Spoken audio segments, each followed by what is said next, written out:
is LBC. From Global, leading Britain's conversation, the Nigel Farage Show. Mr. Nigel Farage.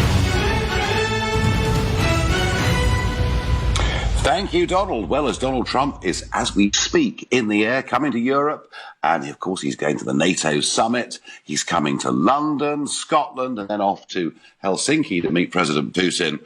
And Donald Trump has said that the UK is in a state of turmoil. And amidst all this drama, two more resignations today. Ben Bradley and Maria Caulfield, both vice chairman of the Conservative Party. Maria Caulfield, who's the MP from Lewis, said, talking about, of course, the Chequers deal, this policy would be bad for our country and bad for the party. And Mr. Bradley, Ben Bradley, who's the MP for Mansfield, said that he wants an outward-looking nation in control of our own destiny and does not believe that what happened to Chequers would allow that to happen. Now, Mrs. May, who, as you know, regular listeners, I've been criticising for about a year and a half now, fairly consistently.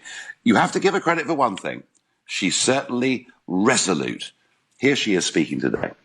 On the issue of where we are in terms of the Chequers agreement and the proposal that will be coming out in more detail later this week with the white paper, that absolutely keeps faith with the vote of the British people. We will bring an end to free movement, an end to the jurisdiction of the European Court of Justice in the United Kingdom, an end to sending vast sums of money every year to the European Union. We'll come out of the Common Fisheries Policy, we'll come out of the Common Agricultural Policy. But we will do this in a way which will be a smooth and orderly Brexit, a Brexit that protects jobs, protects livelihoods, and also meets our commitment for no hard border in between Northern Ireland and Ireland.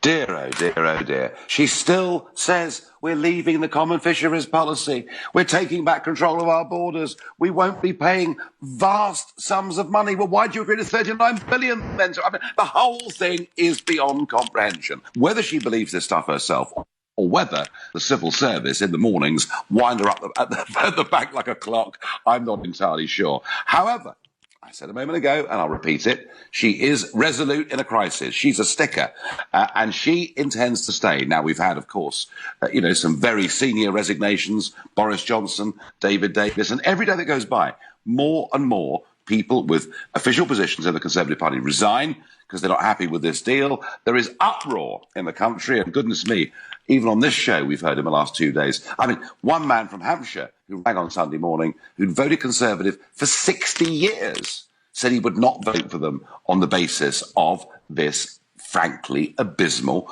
betrayal. And yet, she has decided she will stay. She has said, even if the 48 letters go into the 1922 committee that trigger a vote of confidence in her, she will fight it. So, folks, you tell me, is it right for Theresa May to stay in this job in order to make sure we leave on March the 29th next year? And if you think, yes, a change of PM right now would be absolutely catastrophic, call me on 0345 6060 973. On the other hand, if you think, no, she is just the worst, as I've said, of course, worst Prime Minister we've seen in our lifetimes, a change is needed, then you can text me on 84850. Or maybe you think the real answer is to have another general election. Oh, no, not another one, I can hear Brenda from Bristol saying as we speak. But if that's how you feel, tweet using the hashtag Farage and LBC at LBC. And don't forget, you can follow us, you can comment, and please, please, please, if you're a Theresa May supporter, don't be afraid of coming on and telling me that I've got this completely and utterly wrong. 0345 6060 973. And we're going to go and speak to Paula, who is from the solid Tory heartland of Tunbridge Wells. Paula, good evening. Good evening, Nigel. I am incensed, mate. You're incensed, right? Absolutely. This is not what I voted to leave, yeah? This is not what I voted for. This is not what I voted for at all. And as far as we are having to... I mean, why couldn't we have just... I know this... To me, politics, it's simple. We should have just left. And when they started saying, well, we want these many billions off you and that many billions off you, we should have just... I'm with you, Nigel. We should have said no. I mean, what would they have done, Nigel? Were they going to send the boys round? What are they going to do? Well, I don't think there's much prospect of a sort of German invasion or anything like that, Paul. I think we've kind of moved on from there. You're quite right. What could they have done? What could they have done? I mean, These people. What is wrong with us English people now? Well, it's because, Paula, we've got a gutless, useless, spineless career politician leading us. She needs to go, and I said yesterday when I was listening to I'm a district nurse, so I drive around all evening listening to LBC. Yeah. Listening to it yesterday, and I thought to myself yesterday, the most honest she could do now is to fall on a sword and just leave quietly. Clearly, this lady has not been up to the job. Clearly. Paula, I can't disagree with a single word you've said, and you've said it with passion. Paula, you're a star. Thank you very much indeed. Let's go to Pavan, who's calling from Southall. Another new caller to this show. Good evening. Good evening, Nigel. How are you? You all right? I'm very well. It's a pleasure to have you on. So, come on, is it right that she weathers the storm, you know, the Borises, the David Davises and everybody else? Is it right that she stays on? Because she said today, you heard the clip earlier, that she will deliver Brexit for us. She's not going to deliver anything. She's finished. She's toast. That's why Boris Johnson has resigned. That's why David Davis has resigned. All they care about is their own jobs.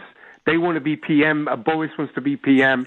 That's the only thing they care about. 2000. I'm sorry, go on. You want to speak? No, I want to take issue with you there. I do actually believe David Davis is a very principled man.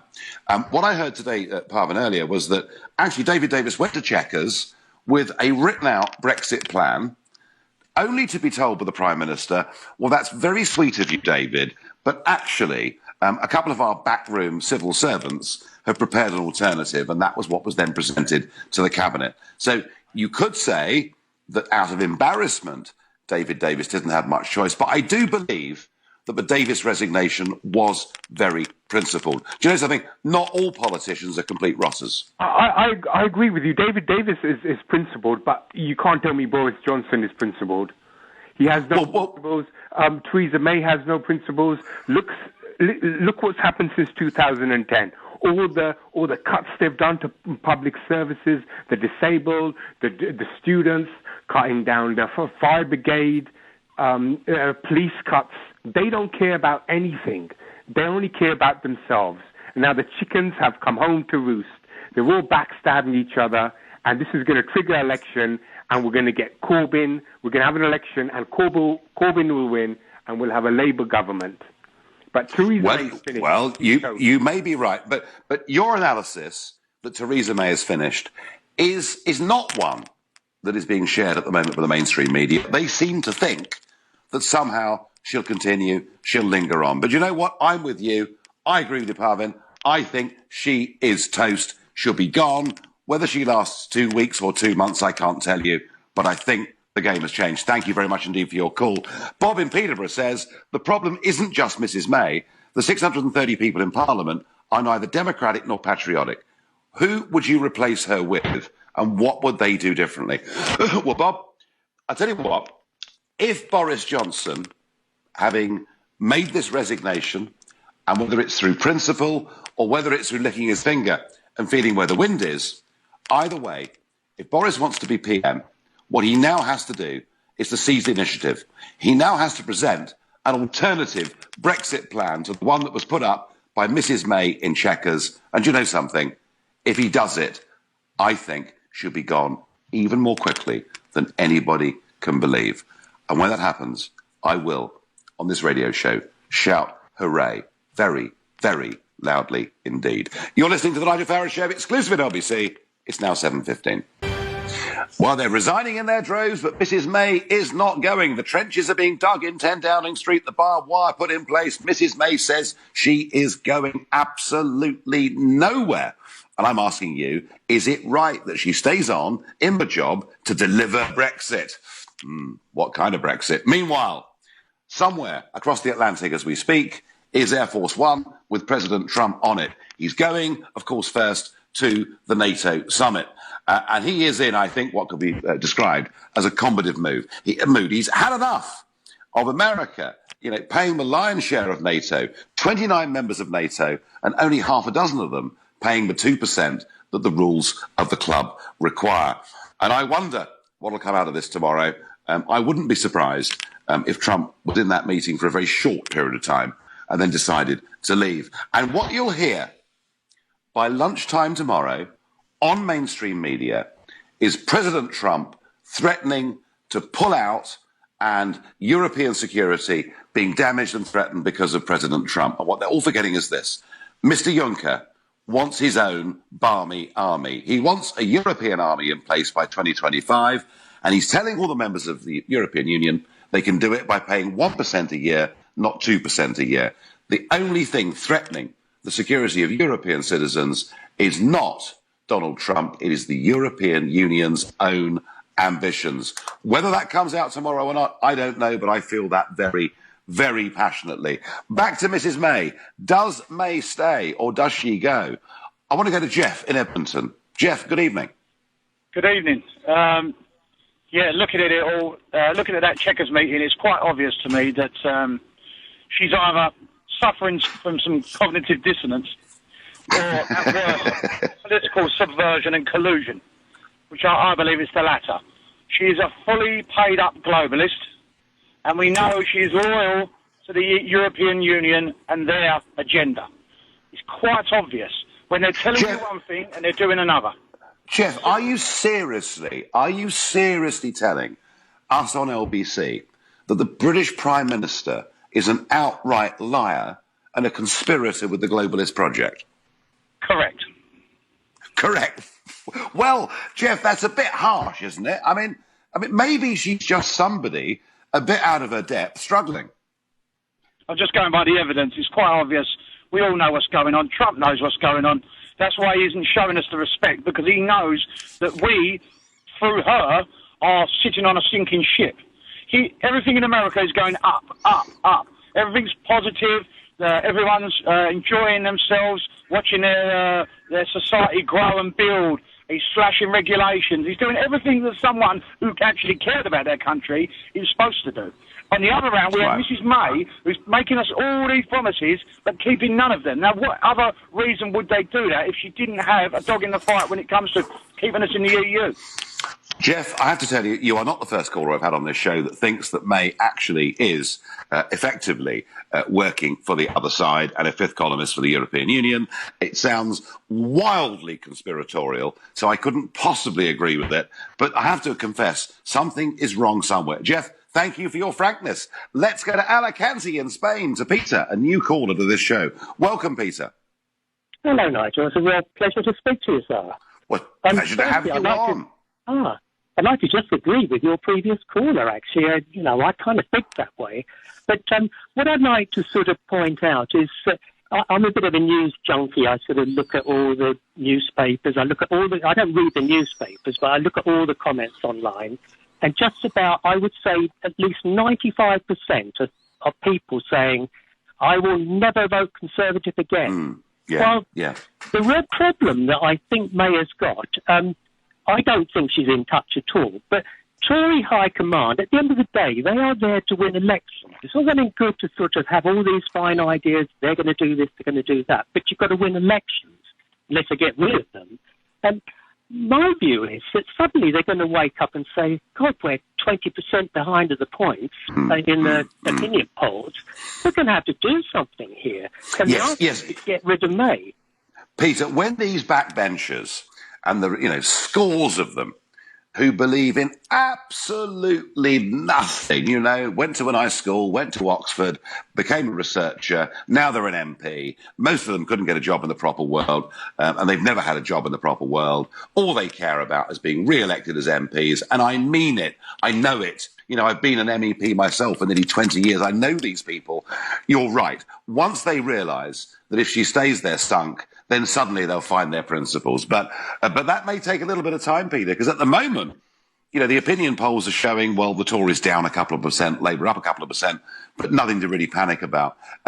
Peter, I have to say, Brexit was an earthquake, but maybe Brexit was the first earthquake in British politics. Maybe what we now need actually is for the Tory party not to continue existing in its current form. Because, clearly, you cannot have a party as deeply divided as this. Maybe, Peter, do you think there's the room or the need for a new centre-right party in British politics?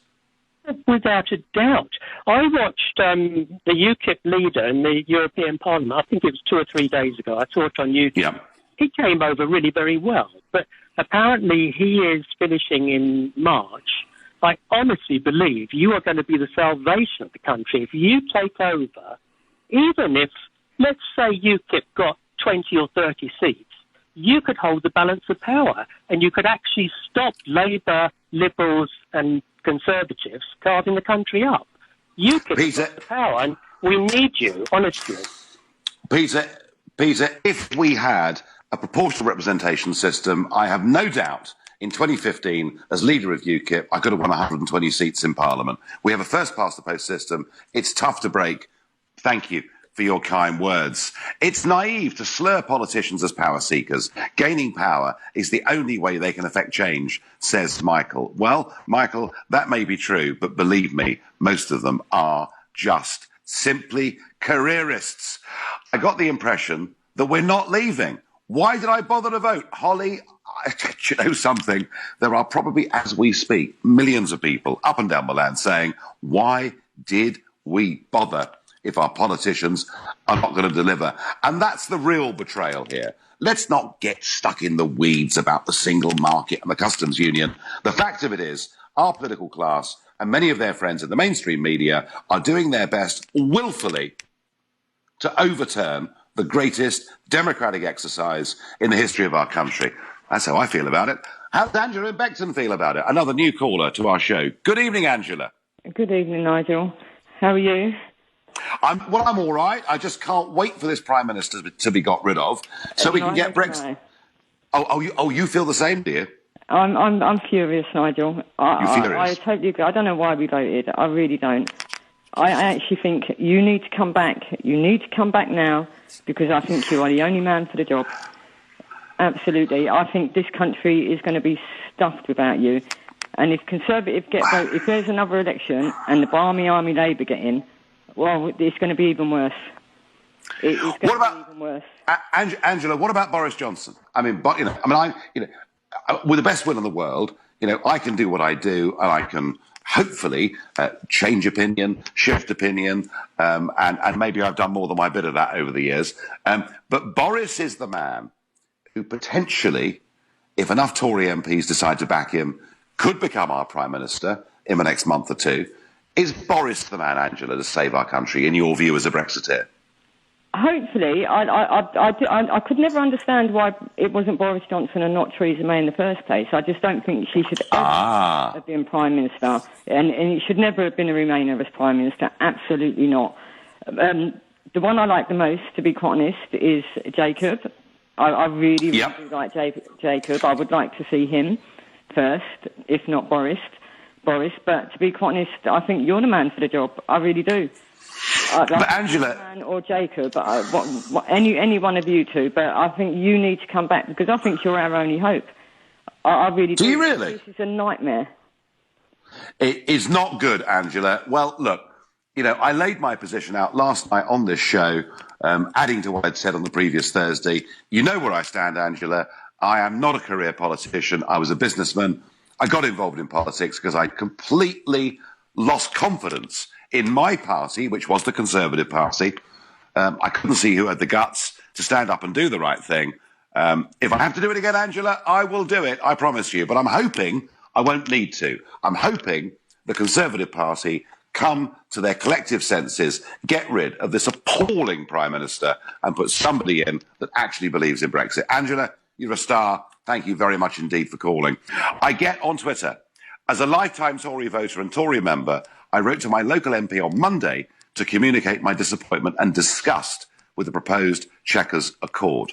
I will not support the Tories whilst they remain on this course. Anonymous. On Twitter, she should resign. She is finished. exclamation marks all over the place, Chris. Chris, I agree with you. It's only a matter of time. How the rest of the Tory party, how so much of the mainstream media cannot see what is so blindingly obvious, I do not know. And a helpful suggestion here by SMS, why not have a general election? No one got a majority in the last one. Well, yeah, fine. What if no one got a majority in this one? Would that take us any further forward? I'm not sure it would. Let's go to Steve in Manchester and see what he thinks. Steve, good evening. Good evening, Nigel. Hi. I'm absolutely fuming. Fuming? The number of... Go on. Okay, carry on. I am fuming. I've made an appointment, actually, this Friday to go and see Mary Robinson, the MP for my constituency in Stockport, Cheadle. Yeah. I'm going to see her and vent my views to her. I'm going to ask her if she'll write a letter as well to Mrs May. One of the 48 votes, with a bit of luck, voted no confidence. And no, I do believe, I've done my research, I think she's voted Remain, Mrs Robinson. Yeah. But no, not happy at all. I don't know where this has come from, but, you know, like when Boris resigned and when David Davis resigned, I think it might be the media here, but they're making out like that these are the trouble causers, these are the, you know, these are... Oh my God. No, but this, Steve, is what the BBC are doing. What the BBC are doing is they are recasting this whole debate. Anyone that believes in leaving the customs union of a single market is now described as a Brexit hardliner. They've shifted the whole debate, and you're quite right. David Davis and Boris are presented as troublemakers, aren't they? And what really got me was Lord Malloch Brown, you know, formerly of the Foreign Office, who have done their best to portray it for decades, really. And, you know, in the pay of George Soros, part of that campaign that wants to stop us from leaving, Lord Malloch Brown thought the Chequers Accord was a good deal. Doesn't that tell us, Steve, all we need to know? I smell that money of is it Soros then? Soros.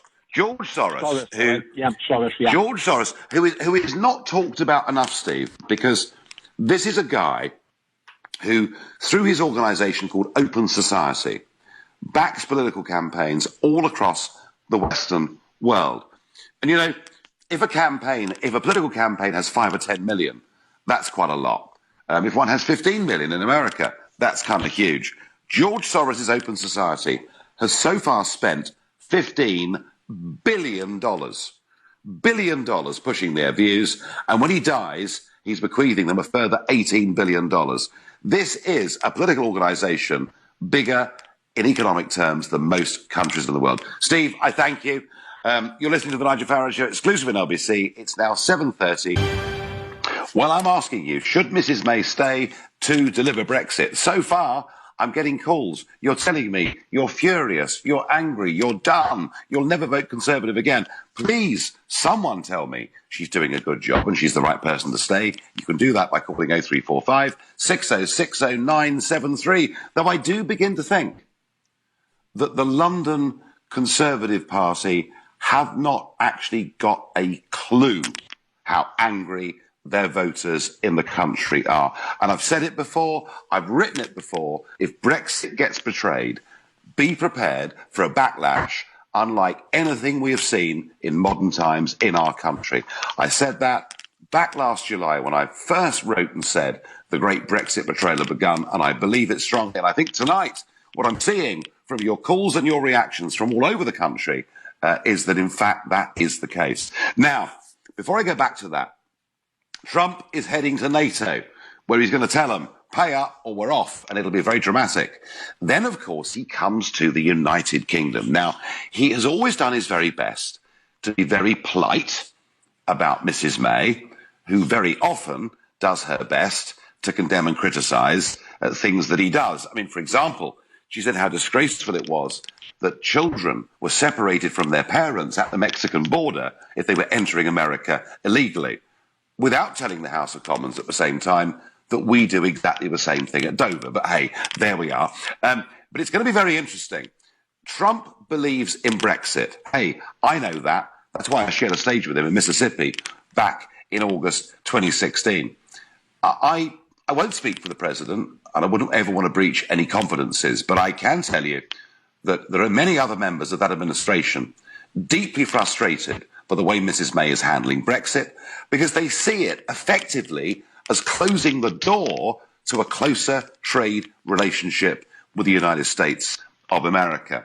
A lot of speculation about what Trump will and won't do. Don't forget number 10, as part of the protocol arrangements for the trip, told the Trump administration he must not meet Nigel Farage when he's in the United Kingdom. I mean, quite extraordinary that should even be part of the negotiations. But Trump today was speaking on the lawn of the White House, preparing to head off for Europe. And here's his thoughts on what's happening in the United Kingdom. So I have NATO, I have the UK, which is in somewhat turmoil, and I have Putin. Frankly, Putin may be the easiest of them all. Who would think? Who would think? But the UK certainly has they have a lot of things going on. Well, there you are. So, who would have thought the Putin meeting could have been the easiest? Hey. But then, fascinatingly, he was asked a question about the turmoil, as he described it in British politics, and he had something to say about the former Foreign Secretary, Boris Johnson. Hear this. Boris Johnson's a friend of mine. He's been very, very nice to me, very supportive. And maybe we'll speak to him when I get over there. I like Boris Johnson. I've always liked him. Well, folks, I think you can work that one out for yourself.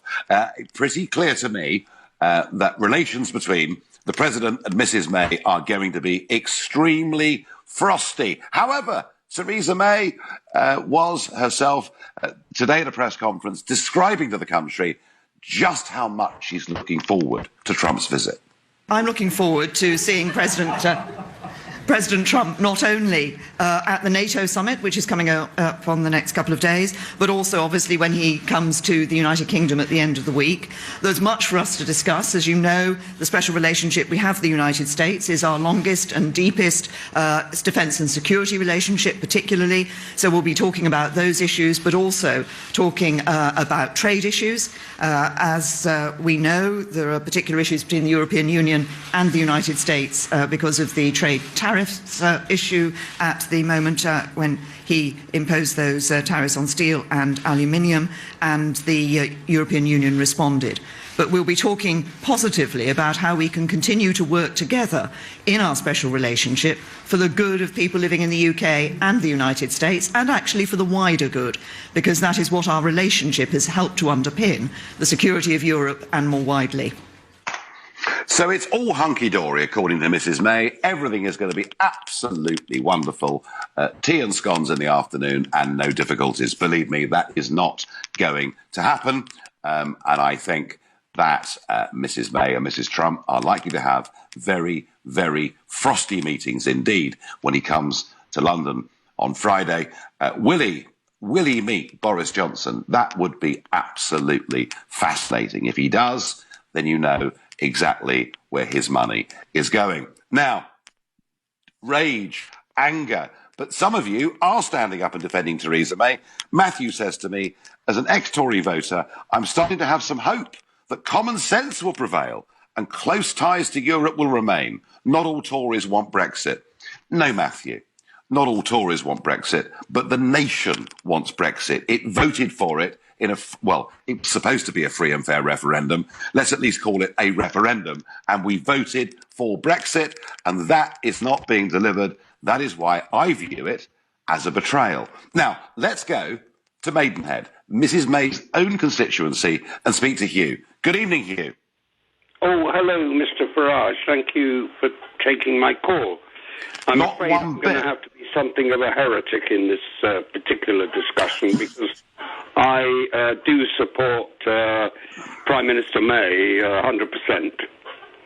Can I just ask you, Hugh, before you come, by the way, you can absolutely say your piece, but cards on the table, are you a member of the Conservative Association in Mrs May's constituency?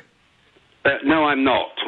I'm just an ordinary lower middle class teacher living in Maidenhead, but I have a great deal of admiration for Mrs May.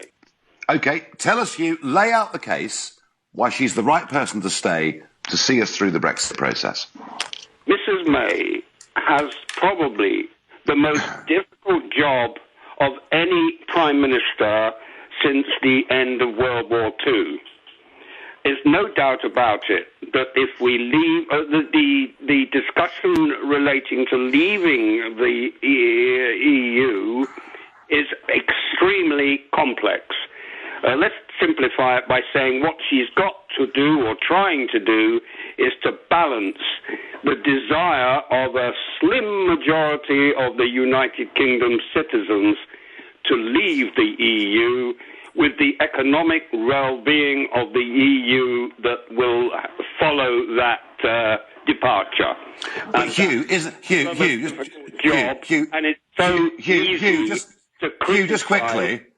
Just quickly, isn't the economic well-being of the United Kingdom more important than the economic well-being of the European Union? Yes, it is. Okay. Any other questions? Let me ask you a question. You've asked me one. Why don't I ask you one? Let us supposing for a moment that you were the Prime Minister of the United Kingdom. Yep. What kind of deal, try and simplify it, would you try and negotiate? Well, Hugh, the most important thing with this negotiation is that you hold trust and faith with the British people, not just for what they did in a referendum, but if I was Mrs. May and representing you, even more importantly, for the repeated promises I made from the Lancaster House speech onwards and through a general election manifesto. She said 21 times, Hugh, 21 times in public, we are leaving the customs union, all right? Until checkers on Friday. And we're now staying in a customs union for goods. Hugh, that isn't good enough. Suppose she feels that we need to remain within the customs union. What logical reason would No, Hugh, we had, I'm sorry, we voted for this. She told us she endorsed this. She asked us to vote on it in a general election. And now, showing her true colours, she does what her big business supporters tells her to. It's not good enough, Hugh. No, she's not telling her. She's not doing what her supporters are telling her to do. She's trying to avoid the criticism which is coming from the whole damn world. Well, I can assure you there is no criticism of Brexit coming from President Trump whatsoever. And these same companies, Hugh, that threaten us and tell us terrible things will happen were the same people who told us if we didn't join the euro, the City of London would close down and the whole thing would be a catastrophe. You know, anybody in politics, particularly a Prime Minister, is going to get lobbied from all sides. Hugh, let me be honest with you. You know, I think she's behaving in a completely duplicitous manner. That's how I feel. You haven't answered my question. What would you do if you were in Mrs. May's position? That's all I want you to tell me. Taken back control of our borders, not paid 40 billion quid, not allowed the European Court of Justice to have any say over our country, not even to have had a transition period, because Article 50 was the 2-year period in which all of this could have been sorted out. And you know what? If a couple of big businesses like Airbus, funded by the European taxpayer, moaned about it, so bloomin' what? Apart from taking so-called control of our borders, how would you ensure that we had a good economic future were we not a member of the European Union, sir? 85% of the global economy is outside the failing Eurozone. It is overregulated. It is bureaucratic. It doesn't work. Yeah, sure, 38 to 40% of our overseas business is done with that declining market. But, Hugh, there is a great big world out there. And let me just tell you this.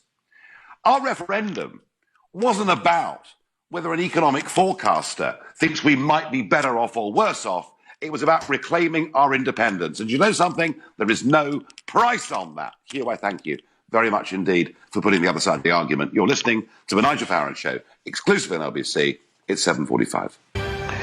Despite the criticism, the resignations, none of it matters. Theresa May is digging in. She's the one that will deliver Brexit. Is it right that May should stay is the question I'm asking you to answer tonight. So far, most of you have said you don't think she should stay. But hey, The lines are open. I'll take any point of view.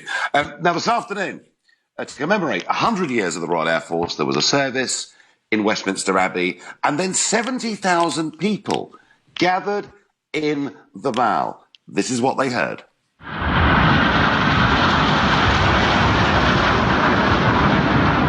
So everything there from F-35 stealth fighters going all the way back, to World War II planes and World War I replica planes. I think it was the biggest ever fly past over Buckingham Palace. And those of you that listen to the show will know I've done a lot, back in April on the 100 years of the Royal Air Force, including interviewing a 1940 veteran, of which there are very, very few left indeed. But the one thing about today that I think I'm going to take away is what the Queen said. And the Queen said, "I remember the Battle of Britain being fought over the skies above us, and we shall never forget the courage and sacrifice of that time." Not only beautifully crafted, powerful and passionate words, but it just makes you remember just how long the Queen has been part of our national life in this country. On the throne for 66 years, a truly extraordinary woman. I know it's impossible, and perhaps it sounds stupid, but I do really rather hope she lives forever. Now, politically, I hope Theresa May lives for a very short period of time indeed. I think she's a catastrophe. I think she's betraying Brexit. That is my feeling. We've heard counter-arguments from her constituency and, of course, by text. But Michael says to me on a text here, and I agree with him, I'm not sure Theresa May understands the extent to which anger is now turning to rage. She may be resilient, but she's not remotely in touch with the people of this country, and, capital letters, she must go. Michael, I think that's the way the country is turning. I'm not sure the MPs on the backbenches and much of the Westminster-based mainstream media have really caught up with this. Let's go to Wimbledon. Let's go to Sarah, a new caller to this show. Sarah, good evening. Good evening. So I've waited quite a while, so sort of things have changed. Yes, for instance, look at the Queen, how, she's just an amazing person, just gets on with. I feel as a woman, I've had a business for 24 years. You have your ups, you have your downs. But I feel that Theresa May is just weak and pathetic. And my anger has overboiled. I've never called your show before. I know. I'm very quiet. I don't really say much about anything in my life. I just get on, put my head down because I have to. Because when you have a small business and you're paying business rates, rent, wages, you have all these things. Really, I can't, and this it's now boiled me over to, when you vote and you put a vote in, whether you like it or you don't, you have to go with it. And she's just let us down. And I feel like she's being pathetic and weak. And as a woman, that's more annoying for me. Because I look at her and I just think, where is your guts and your gall? What are you doing? Just show us some leadership. Just say, this is what we could do. It sounded good a while ago, a couple of weeks ago. She sort of said, what we're doing. It sounded, she made all the right noises. Oh, all the right noises. She sounded like Boadicea, didn't she? Or a modern-day Margaret Thatcher. But I'm not sure she meant any of it, Sarah. I mean, Sarah, it's interesting. There are 5.2 million people in this country like you. They're running small businesses. They're working as sole traders. Do you think Theresa May has any understanding of the impact legislation passed by the European Union and elsewhere has on your business?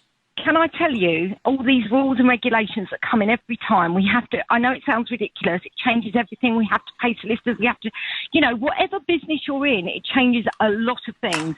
And when you're running on a margin and then they double your business rates and then everything else, I don't really mind about that necessarily because I want to give back. But when now we come to this, it just I honestly feel like she doesn't believe in us as a country, and I believe in us as a country. I believe in the United Kingdom. I believe in us. I believe we can be winners. We're not losers. We'll be great. Why can't anyone else? I hear these people call, and most of this evening's called Angela, brilliant, fantastic. District wasn't she good? Yeah.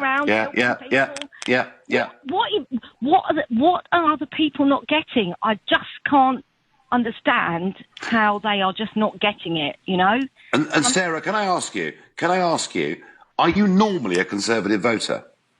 Well, I've sort of deviated over the years because I'm a very working class girl from a council background, really, and I've sort of made good because I've worked really hard. So from my parents' point of view, I was always Labour, and then as the years have sort of gone on, I've sort of changed and whatever.